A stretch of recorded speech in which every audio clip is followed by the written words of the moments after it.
இன்றைக்கி வந்து செம்ம டேஸ்ட்டான ஒரு லஞ்ச் பாக்ஸ் ரெசிபி தான் பார்க்க போகிறோம். கத்திரிக்காய் சாதம்.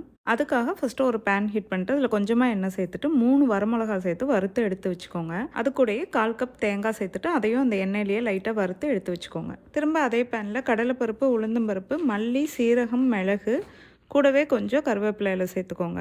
அதுக்கப்புறமா லைட்டாக அந்த மசாலா வாசனை வர்றதுக்காக கொஞ்சமாக பட்டை சேர்த்துக்கோங்க. ஒரு 2 பட்டை, கூட கொஞ்சம் வெந்தயம், இது எல்லாத்தையும் சேர்த்துட்டு நல்லா வாசனை வர அளவுக்கு வறுத்துக்கோங்க. கடைசியாக கொஞ்சம் பெருங்காயம், மஞ்சள் பொடி, மிளகாய் பொடி ரெண்டும் சேர்த்துட்டு ஒரு 30 செகண்ட்ஸ் வறுத்து அதையும் மிக்ஸி ஜாரில் போட்டு பொடி பண்ணி வச்சுக்கோங்க. அதுக்கப்புறமா ஒரு பேனில் கொஞ்சமாக நல்லெண்ணெய் சேர்த்துட்டு அதில் முந்திரி, கடலைப்பருப்பு ரெண்டையும் சேர்த்துட்டு அது நல்லா வாசனை வர அளவுக்கு ஃப்ரை பண்ணி தனியாக எடுத்து வச்சுருங்க.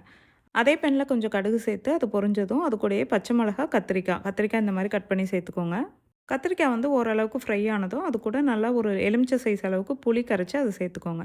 அது கூடவே தேவையான அளவுக்கு உப்பு, இது எல்லாத்தையும் சேர்த்துட்டு கத்திரிக்காய் நல்லா சாஃப்டாகிற அளவுக்கு குக் ஆகணும். அதுக்கப்புறமா அது கூட நம்ம அரைச்சி வச்ச மசாலாவை சேர்த்துட்டு எல்லாமே சேர்ந்துட்டு நல்லா ஒரு தொக்கு மாதிரி வந்துடணும்.